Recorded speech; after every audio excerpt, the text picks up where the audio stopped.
Salli wa sallim ala Sayyidina Muhammad abdika wa rasulika Sayyidina Muhammadin wa ala alihi wa sahbihi ajma'in. Amma ba'du, hadratul muhtaramin, para habaib, wabil khusus Habib Rusdi Al-Idrus, begitu juga Al-Habib Abdullah bin Ja'far Al-Ghadri, begitu juga para alim ulama, para asatid, beserta tokoh agama dan hadirin hadirat yang dimuliakan oleh Allah Subhanahu wa ta'ala. Limpahan puji kehadirat Allah Subhanahu wa ta'ala yang sudah memberikan kita kesempatan di bulan kelahiran kekasih kita, kekasihnya Allah, Nabi besar Muhammad SAW, kita duduk bersama mengingat-ingat serta membaca setiap lantunan pujian kepada Rasulullah SAW. Tanpa kita meminta kepada Allah, Allah sudah menentukan kita menjadi orang-orang yang berkumpul dan bersolawat kepada Rasulullah. Salawat serta salam mudah-mudahan selalu tercurahkan kepada kekasih kita Nabi besar Muhammad sallallahu alaihi wasallam. Hadirin hadirat, ikhwan akhwat yang dimuliakan oleh Allah Subhanahu wa taala. Begitu juga kepada keluarga yang berbahagia yang mengadakan hajatan, merayakan maulid dan juga merayakan akikah. Alhamdulillah, Bapak Ahmad Humaydi, alhamdulillah dengan kemurahan hati beliau kita diundang tanpa dipungut biaya. Ada yang bayarkan? Tidak ada. Tanpa dipungut biaya beliau mengajak kita untuk berkumpul silaturahmi, duduk bersama, berzikir. Mudah-mudahan niat apa yang diniatkan beliau segala dikabulkan. Dan hebatnya lagi, beliau ini malam ini bukan hanya satu acara, dua acara merayakan akikah. Dua acara. Jadi satu acara ada, di dalam satu acara dikemas dengan dua hajatan untuk memangkas mungkin bercanda. Tapi alhamdulillah, karena memang pada sebenarnya akikah merupakan syiar di antara syiar-syiarnya Allah, dan juga akikah merupakan daripada sunnah yang sudah diajarkan Nabi kita kepada kita semuanya. Sehingga di bulan yang mulia ini, di antara sekian banyak sunnah-sunnah yang Rasulullah ajarkan sudah dilaksanakan oleh beliau. Sehingganya kita tahu keutamaan di dalam setiap apa yang sudah diajarkan oleh Rasulullah tentang sunnah, maka selayaknya bagi kita untuk selalu meningkatkan apa-apa yang sudah diajarkan oleh Rasulullah SAW. Jadi malam ini sudah dua acara kita dapatkan. Alhamdulillah. Memang pada dasarnya di dalam hukum akikah, jika seorang laki-laki itu harus menyembelih 2 kambing kalau ada harta lebih, uang lebih. Kalau tidak ada, dicicil dulu satu. Dan di dalam pelaksanaannya itu boleh si yang punya hajat atau yang melaksanakan akikah, dagingnya itu dimasak, bisa dibagikan masaknya, bisa. Dan ada sebagian ulama yang mengatakan boleh dibagikan daging mentahnya, dan sebagian dimakan oleh keluarganya. Ada yang seperti itu. Namun dalam ini kita akikah diundang untuk kumpul bersama, menikmati masakan-masakan daripada daging akikah tersebut, dan kita diajak bersolawat. Jadi ini satu hal yang memang kadang kita terlewatkan untuk bersyukur. Makanya alhamdulillah, mudah-mudahan besok malam ada yang akikah sekalian maulid. Selajur, menyelajur, enggak apa-apa. Yang penting maulidnya ada. Nah, Kalau emang sekarang akikoh bisa mungkin besoknya tasmiyah. Karena kewajiban atau bukan kewajiban yang diharuskan bagi seseorang ketika dia mempunyai seorang anak kecil, ada diantaranya dia harus mengadzani qomat, akikah, memotong rambutnya, bersedekah, dan juga memberikan nama yang baik. Jadi kalau misalkan hadirin hadirat ini mempunyai harta lebih, tidak apa-apa kalau memang harus dipisah. Jadi ada acara lahiran dulu tasmiyah satu, habis itu besok lagi ngundang lagi satu lagi acara lagi, kalau tidak apa-apa, itu bagus lagi. Sedekah juga. Ya mudah-mudahan kita diberikan kemampuan untuk melakukan tersebut. Amin amin ya rabbal alamin. Hadirin hadirat yang dimuliakan oleh Allah Subhanahu wa taala, sejenak kita sama-sama belajar bagaimana ketika seseorang Allah berikan amanah di dalam hidupnya seorang anak, yang hal tersebut menjadi salah satu aset bagi orang tua ketika dia kelak menghadap kepada Allah Subhanahu wa taala. Sehingga bersyukurlah ketika kita diberikan amanah oleh Allah dengan seorang anak, maka seharusnya bagi orang tua harus menjaganya dan menjadikannya dia sebagai anak yang soleh yang bisa memberikan manfaat kepada kita. Hal ini pun sudah diajarkan oleh orang-orang soleh, terlebih lagi oleh Rasulullah SAW. Namun kita di malam ini yang bertepatan dengan melaksanakan peringatan kelahiran Nabi besar Muhammad SAW, pasti banyak daripada pelajaran-pelajaran yang bisa kita ambil dan bisa kita terapkan di dalam kehidupan kita, di dalam keluarga kita, dan bahkan di dalam mendidik anak-anak kita. Tidak ada harapan bagi kita semua sebagai orang tua. Yang ingin kita lihat kepada seorang anak adalah keberhasilan dia, kesuksesan dia di dalam urusan dunia dan akhirat. Hadirin hadirat yang dimuliakan oleh Allah Subhanahu wa taala. Sayyidina Ali mengajarkan kepada kita bagaimana konsep di dalam mendidik anak. Dan hal ini sudah diterapkan oleh orang-orang yang seharusnya seorang muslim menerapkan, tapi sebaliknya orang-orang kufar yang menerapkan. Kita lihat bagaimana kemajuan pendidikan di Eropa. Kita lihat bagaimana kemajuan di dalam hal segala sesuatu, dalam kesuksesan di dalam urusan dunia. Mereka dapatkan semuanya di dalam cara mereka mendidik anak. Dan sebenarnya konsep tersebut adalah konsep milik kita yang seharusnya kita menerapkan di dalam.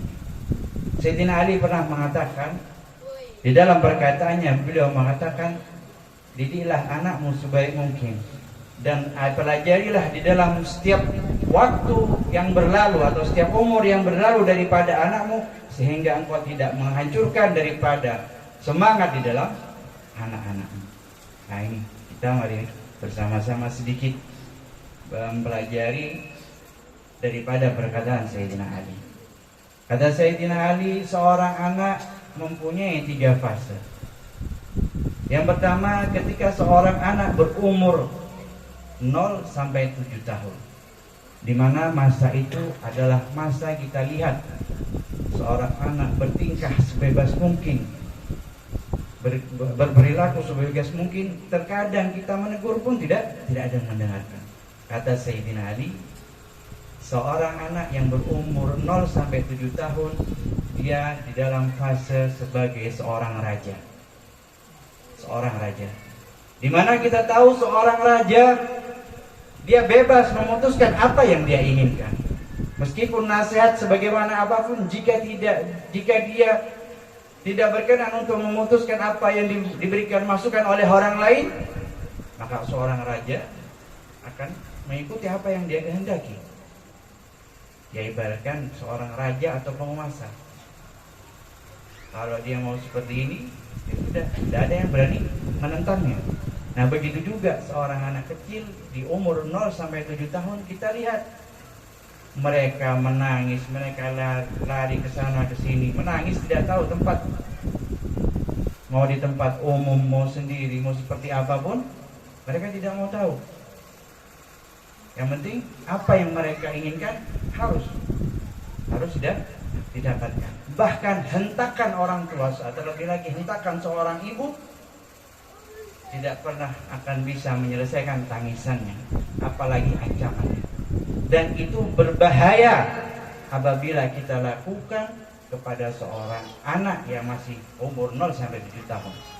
Jadi terlebih lagi ibu-ibu yang memang seorang ibu lebih dekat kepada anaknya, dan peranan seorang ibu adalah peranan madrasah pertama bagi seorang anak. Karena di dalam jati diri seorang anak yang masih umur 0 sampai 7 tahun, di sana mereka ada istilahnya gelembung-gelembung, aktivitas mereka bebas melakukan apa yang mereka inginkan. Ketika satu hentakan yang kita lontarkan kepada anak tersebut, maka akan meletuslah gelembung itu, dan itu akan tertanam di dalam hati mereka. Jadi kalau masih ada anak-anak, Bapak Ibu, masih umurnya 0 sampai 7 tahun, selama apa yang dia kerjakan tidak berbahaya untuk dia, biarkan. Jangan sampai kita menghentak, apalagi sampai menghardik, apalagi sampai mengancam. Na'udzubillah waliyadzubillah, sampai kita main tangan. Dan ini pun terjadi ketika di zaman Rasulullah SAW. Ketika seorang sahabat membawa anaknya yang masih di bawah umur 3 tahun, beliau berikan kepada Rasulullah, lalu digendong oleh Rasulullah. Tak lama anak itu kencing, mengencingi Rasulullah. Ya namanya anak kecil, tidak tahu siapa Rasulullah, siapa beliau, tidak tahu, anak kecil. Karena asyiknya main digendong sama Rasulullah dikencingin. Rasulullah dikencingin. Kalau kita atau musuh-musuh yang lain ngencingin Rasulullah, ini pasti pukul. Lalu seketika itu sahabat membentak anak tersebut. Rasulullah menjawab, sesungguhnya hentakanmu yang kau hentakkan atau ancaman yang kau berikan kepada putramu itu tidak akan pernah dilupakan sampai dia dewasa. Dan hal ini sudah diajarkan oleh Rasulullah SAW. Apa ini sudah bagian sunnah? Bukan sunnah lagi, tapi kewajiban bagaimana kita mengetahui cara mendidik anak kita. Ya memang siapa kadang gregetan dia dengar anak kecil nangis, ya tiap hari. Ya memang harus dituntut kesabaran, karena mereka tidak mempunyai dunia kecuali dunia mereka sendiri. Jadi umur 0 sampai 7 tahun itu adalah di masa-masa rentan. Jangan sampai kita menghancurkan harapan mereka ketika mereka asyik bermain. Ya, jangan dihalangin. Makanya ya amit-amit, kadang kita lihat memang bukan ngarang, sudah punya anak, punya cucu, masih main layangan. Yang salah siapa? Tidak ada yang salah sebenarnya, karena masa kecilnya dia belum selesai. Makanya harus dihabiskan. Masa bermain harus dihabiskan 0 sampai 7 tahun. Tapi kalau sudah umur 5, 6 kan sambil kita arahkan. Yang sabar ya ibu-ibu ya, mendidik anak. Sabar, memang harus sabar. Kalau bapak-bapak ini tidak tahu sabar, nggak bisa memang. Suruh gendong anak 5 menit sudah berasa kayak 1 hari. Tiba anaknya 5 menit aja. Yang ini, yang itu. Ya mau gimana lagi?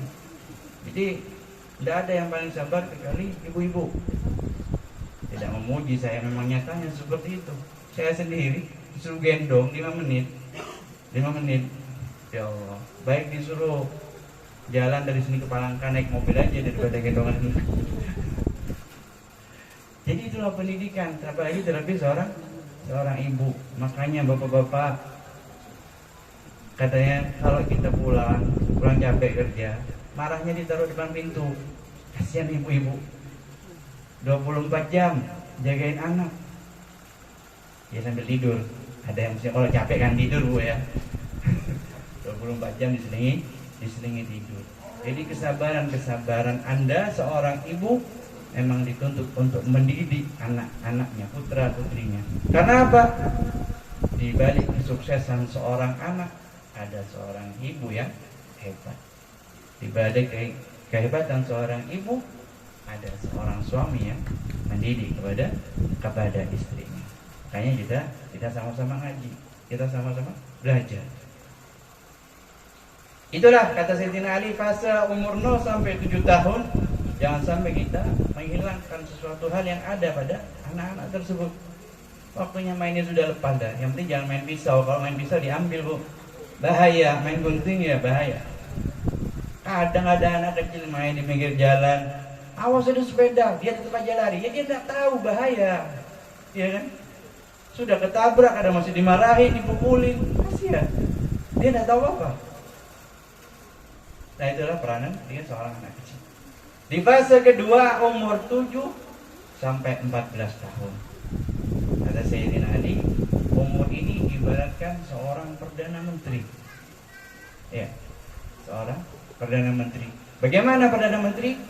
Bagaimana kita lihat perdana menteri? Kadang dia bisa memberikan nasihat, dia kadang bercerita. Sudah melewati masa menjadi seorang raja yang bebas dalam hidupnya menentukan apapun yang dia mau. Jadilah di fase mereka menjadi seorang menteri. Jadi menjadi seorang perdana menteri, bisa diajak musyawarah, bisa diajak bicara bersama. Jadi kalau ada anak, Bapak Ibu, kadang anak itu tidak berani cerita sama orang tuanya, jangan kita bangga sebagai seorang ayah karena anak takut sama kita. Na'udzubillah waliyadzubillah. Seharusnya ketakutan seorang anak, kecemasan seorang anak itu lari bercerita kepada keluarganya. Makanya kalau ada anak bercerita, datang saja. Jangan sampai kita memutuskan harapan mereka dengan mengatakan, ente kamu masih kecil, jangan ikut urusan orang tua. Kalau dulu Bapak Ibu mungkin itu diberlakukan. Tapi kalau sekarang, akhirnya dia curhat sama temannya. Iya kalau temannya baik, kalau yang baik, akhirnya kerugian.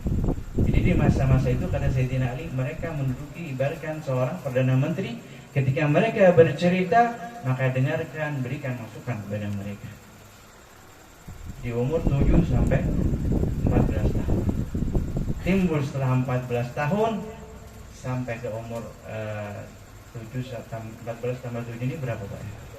21. Di umur itu jadilah mereka yang pertama menduduki seorang raja. Dia akan menjadi seorang rakyat yang menyadari bagaimana kehidupan dia, bagaimana apa tujuan daripada hidup dia. Di sini rakyat kecil, namanya rakyat kecil kan mikir, mau nentang, mau bergerak seperti ini, mikir. Jadi harus banyak diam, harus banyak belajar. Kenapa? Hal ini saya sampaikan ketika hal ini sudah kita berhasil di dalam mendidik dengan cara seperti ini, maka kita akan mendapatkan seorang anak apa sesuai yang kita inginkan. Dia berhasil di dalam urusan dunia, dia berhasil dalam urusan akhirat. Hadirin yang dimuliakan oleh Allah Subhanahu wa taala. Karena hal tersebut yang menjadi ancaman untuk saat ini adalah anak generasi kita. Jadi alhamdulillah saya juga ikut senang ada adik-adik yang datang maulidan. Meskipun kadang ribut, ya syukurlah masih hadir maulid. Ini adalah salah satu pendidikan. Kadang kita nggak susah kan, kita mendidik anak baca sholawat. Kadang kita merasa lidah ini kaku untuk mengajarkan kepada anak kita zikir, suruh ayat sebut Allah Allah. Kita juga kadang kaku untuk mengajarkan karena nggak biasa. Nah, adanya hadir majelis seperti ini mungkin dari pendengaran mereka sehingga melemaskan lidah mereka untuk berzikir, untuk mereka membaca sholawat. Jadi sekarang kita ini dituntut untuk lebih hebat lagi.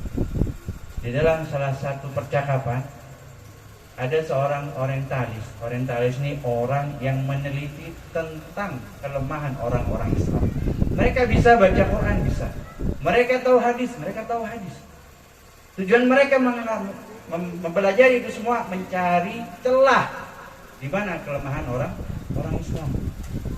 Karena yang ditakutin di mana-mana orang Islam. Ditanya, "Kaifa tahdumul hadara?" Satu orang orientalis, orang yang memang belajar untuk menghancurkan agama Islam ditanya, bagaimana kau wahai fulan untuk menghancurkan orang-orang Islam? Kata dia jawab, hanya 3 aku bisa menghancurkan generasi-generasi. Yang pertama, hadamal usra bitaghibi yadurul Yang pertama aku hancurkan, pertama adalah peranan seorang ibu. Yang pertama aku hancurkan adalah peranan seorang ibu. Dengan cara apa? Ya sekarang sudah Bu, ya kita sama-sama tahu sudah Bapak Ibu tidak asing lagi disibukkan dengan TikTok, disibukkan, ya walhasil semuanya. Kadang anaknya maghrib baru dimandiin, keasikan. Ada juga yang sibuk ya apa? Ya jualan apa itu? Les jualan. Tidak apa-apa, yang penting jangan sampai menghilangkan yang seharusnya peranan seorang ibu mendidik untuk anaknya. Jadi kalau sudah ibu lalai dalam mendidik anaknya, ini adalah pintu gerbang sebuah kehancuran untuk generasi berikutnya. Ya mungkin ibu bapak, terlebih lagi ibu-ibu, paling banyak hadir majelis taklim, paling banyak mendengarkan petuah-petuah orang-orang soleh. Di antara 75%, kalau pulang mungkin sisa 25% yang didengarkan. Tapi tidak apa-apa lah, daripada nggak ada sama sekali kan. Paling tadi pengajian apa Bu? Apa tadi? Pokoknya lucu sudah. Pokoknya lucu tadi cerita ini. Ya daripada nggak sama sekali, lebih baik kayak gitu. Mungkin karena peranan si suami masih mencari pekerjaan yang lain atau kesibukan yang lain. Bitaghibil yadurul Jadi peranan ibu-ibu dihancurkan dulu, sibuk dengan ini, dengan itu. Ya kita nggak bisa sudah lepas dengan HP. Ya alhamdulillah kalau bisa lepas. Artinya janganlah peranan seorang ibu adalah seorang istri sampai melalaikan bagaimana dia mendidik anaknya. Dan juga jangan sampai anak dijadikan pelampiasan ketika seorang istri mendapatkan kekecewaan dari seorang suami. Artinya anak tetap anak, dijaga. Apalagi anak laki-laki,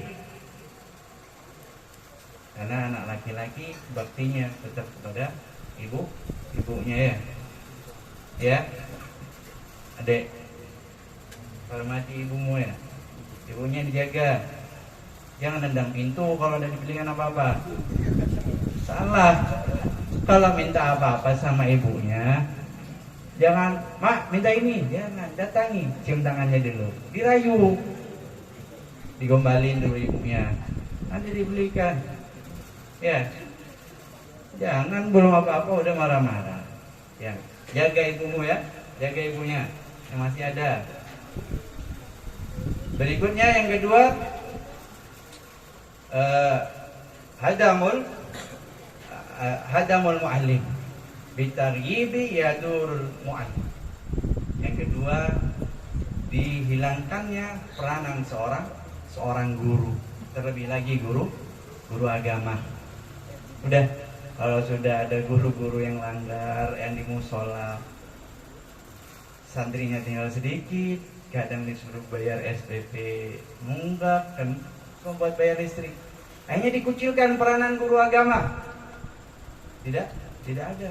Sehingganya sekarang banyak daripada orang-orang memprioritaskan mengejar sesuatu hal yang isinya adalah teknologi. Oh ini bisa maju, oh ini bisa maju. Sedangkan ilmu agama, guru-guru ilmu agama tidak perhatikan, dikucilkan. Susah jadi guru agama nih, gak ngajar, kok katanya ustadz gak ngajar, giliran ngajar bayarannya segitu. Akhirnya pokoknya bagaimana sekiranya seorang guru atau yang mendidik berkecimpung di dalam urusan agama, mereka kucilkan. Dan jadi ustadz nih, sedikit curhat dari ustadz. Sedikit curhat mungkin mewakili daripada ustadz yang lain mungkin, atau saya sendiri. Jadi ustadz ngajar ya nggak sama kayak PNS. Jangankan Ustadz Bapak Ibu ya, yang honorer mungkin yang honorer ya segitu aja. Ya memang ini adalah salah satu program yang memang harus dihancurkan. Hanya seorang Ustadz kalau sudah kacau kehidupan dapurnya, hanya mereka tinggalkan yang seharusnya bidang mereka untuk mengajar, mendidik anak-anak di dalam mengenalkan tentang agama, mereka tinggalkan. Dan sedikit pula orang-orang yang anak-anak daripada mereka yang tidak tahu bagaimana cara mengaji, bagaimana cara membaca Al-Quran, mereka tinggalkan. Karena apa? Karena kesejahteraan gurunya mereka hancurkan. Kan kita dapati sedikit-sedikit yang terpandang pegawai ini gitu. Ya minta maaf, bukan menyindir, tapi memang kenyataannya seperti itu. Peranan-peranan seorang guru agama mereka hancurkan. Dan berikutnya yang ketiga kata orang orientalis ini, isqatul ghadawat, aku jadikan fitnah di antara mereka orang-orang yang mereka jadikan rujukan di dalam urusan agama. Ulama-ulama kita udah banyak difitnah. Satu ini, satu itu salah satunya. Akhirnya kan orang bingung. Belum lagi, jangankan mereka yang baru mengenal kepada ulama tersebut, kadang mereka yang sudah duduk tahunan, istilahnya ikut majelisnya saya bertahun-tahun, kadang masih terkena makanan fitnah, akhirnya menjelek-jelekkan yang seharusnya dia itu semakin kuat di dalam meyakini apa yang dia sampaikan, jadi akhirnya ragu. Dan ini memang salah satu yang harus kita jaga. Artinya apa? Janganlah kita menghukumi mereka kalau kita tidak mempunyai kapasitas yang harus kita menghukumi kepada mereka. Artinya tetap ikut ajaran orang-orang bahari atau orang-orang dulu. Kenapa? Kalau ke orang-orang dulu, kalau disuruh gurunya seperti ini ya sudah, jalanin. Yang penting ya yakin. Jadi keberadaan kata orientalis, aku akan adu domba di antara para ulama mereka. Akan aku timbulkan keraguan kepada pengikut mereka, sehingga mereka tidak sama sekali mempunyai rujukan ketika mereka menghadapi sebuah masalah. Lagi-lagi dalam urusan agama. Dan alhamdulillah, ya kan, di antaranya kita masih, di antaranya para habaib juga masih mau duduk bersama kita, duduk. Jangankan urusan agama, kalau duduk sama habaib ini, Bapak Ibu, sumpah bisa hilang. Karena beliau mau belajar agama, oke. Mau menghilangkan kesumpekan, beliau itu biasanya para habaib ini lucu-lucu ceritanya, dongengnya itu lucu-lucu. Kayaknya kalau pikiran fresh, tenang, belajar lebih enak. Dan keberadaan kita sekarang dihancurkannya difitnahnya ulama. Difitnahnya ulama, antara ulama yang terjadi sekarang. Jadi mudah-mudahan Allah Subhanahu wa taala memberikan keteguhan di dalam hati kita tanpa menilai siapapun itu, selama itu mengajak kita ke kebaikan dan mengenalkan kita kepada Allah Subhanahu wa taala, kita jadikan panutan dalam hidup kita. Hadirin hadirat yang dimuliakan oleh Allah Subhanahu wa taala, sedikit mudah-mudahan bermanfaat. Apabila ada kesalahan itu dari kami pribadi. Wallahu hadi ila siratal mustaqim. Assalamualaikum warahmatullahi wabarakatuh.